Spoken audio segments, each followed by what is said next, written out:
Did you hear what happened? You probably have if you follow me. I've done a couple of videos on it. If not, you might have seen me on network news somewhere talking about it. But my family and I were swatted a couple of weeks ago.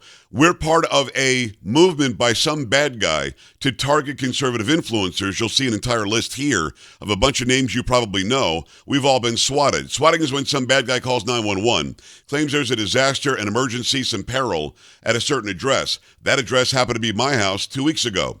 They sent out 7 sheriff's deputies with rifles to go save lives, and no lives were in danger. Had I walked out, something bad might have happened to me. Luckily, I called 911. We got it all straightened out, walked out there and made sure that I told this story because I think this is attempted M and at least domestic terrorism. So I had Jim Jordan on my show, the House Judiciary Committee chair, and I asked him, Jim, can something be done congressionally to stop these swattings?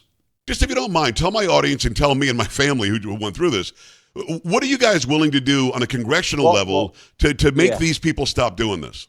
Well, first of all, I'm sorry that it happened to you. That's just as wrong as it gets. Second, you're exactly right. I tell my colleagues all the time, if the left isn't attacking you, if they aren't coming after you, aren't saying something bad about you, you're not doing anything any good. Now, what this is, though, this is not within the First Amendment. This is wrong. And if we need to, we're looking at this. If there needs to be some kind of federal statute making this criminal, of course, so it should be criminal. I think it probably is. There's probably state statutes out of work. But if we need to do something federally, we're willing to do that. We've already done some legislation on the next subject, some federal legislation that we think makes sense to rein in these judges who are issuing these injunctions. But if we need to do something on the swatting, we're certainly willing to do that. I look forward to seeing what that legislation might be. In the meantime, make sure you're following. I'll give you updates on the swatting situation and also if you like what I'm laying down.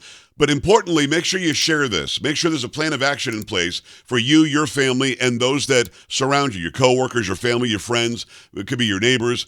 There should be a plan of action in case something like this should happen to you, God forbid. Come on.